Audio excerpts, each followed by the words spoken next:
As we close in on the critically important midterm elections that could change the political balance in Washington, early voting is underway in a number of states, and party officials are working to get their bases out to the polls. Democrats, well, they're relying on a familiar and popular face, former President Barack Obama. He's in a web video called President Obama Doesn't Have Time for These 7 Excuses Not to Vote. Let me bring in David Litt. He is now the head writer for Funny or Die DC. He was once a speechwriter for President Obama. It seemed like you might have a hand in this, David, but I hear that you didn't. Is that true? Craig, thank you for having me on, and that's true. I get to talk about this on TV because I did not have any sort of hand in writing it. All right, I want to play part of the video for our viewers and listeners. Take a look. Okay, is there any kind of introduction, or are we just plunging in and then you guys will... I don't care about politics.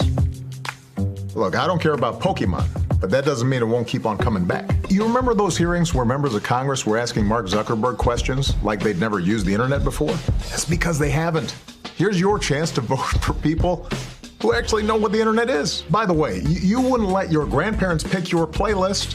Why would you let them pick your representative who's going to determine your future? And in 37 states, you can actually vote early, which is like going to a private Jay-Z Beyonce concert, just without Jay-Z and Beyonce. But take some friends anyway, beat the lines, because like most things, voting's more fun when you do it together. It's a wrap. It's a wrap.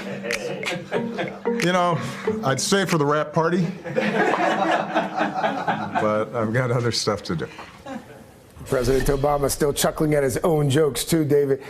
David, I mean, in terms of its effectiveness, if you are a young voter and you are undecided about whether you want to participate in these midterm elections, do you think that moves the needle?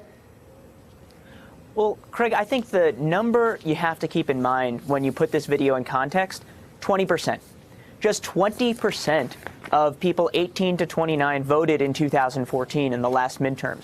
And so if that number goes up to 30% or 40%, we are going to be living in a completely different country. So if you're somebody who voted in presidential elections and you watch this video and you say, okay, you know what, I'm convinced, even if 1 in 2 people are convinced by that, 1 in 10 people are convinced by that, you move the needle a little bit and young participation goes up, totally different country. And I think that's the reason you see Democrats making this huge push to get young people out to vote. Here's the thing, though. We know your former boss can pack arenas and stadiums. Why not have him out doing that for the next 2 weeks? Every day, Barack Obama in another state getting voters excited about a different candidate who might need a nudge. Wouldn't that be more effective than the web video? The great thing about web videos that we found, and admittedly I work for Funny or Die, I'm a little bit biased, but the great thing about web videos is you can do both. So this is not like filming a TV ad that can take all day long. I don't know how long this took to film, but I assume it was an hour, maybe 30 minutes. That's how long when we were filming things in the White House. We said, okay, we have 20 to 30 minutes, 2 takes, that's it. And we were still able to put videos on the internet about net neutrality, Obamacare, community college, and they'd get millions of views, and then President Obama would get on the plane and go off and he'd give a big speech. So one of the amazing things about communicating directly with an audience online is you don't have to make that choice between doing speeches and reaching people with videos. You get to have both. Former president, he's playing for laughs, obviously, but the point that he's making, the points are serious. Here's another clip.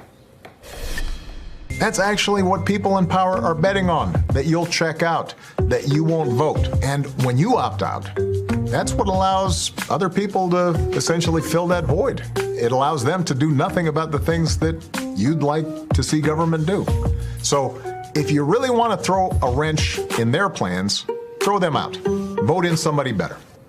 Is the president essentially saying here in that clip and some of the others, don't let the old people decide this thing, young people, get out there and vote? Is that the message?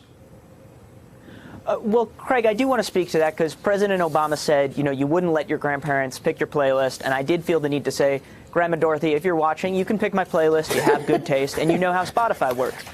But we've seen this. We've seen all of these old congressmen, old senators we saw in these hearings. And it's not just that they're old, it's that they seem to think we're still living in 1955, when a lot of their policies want to put us back to 1925.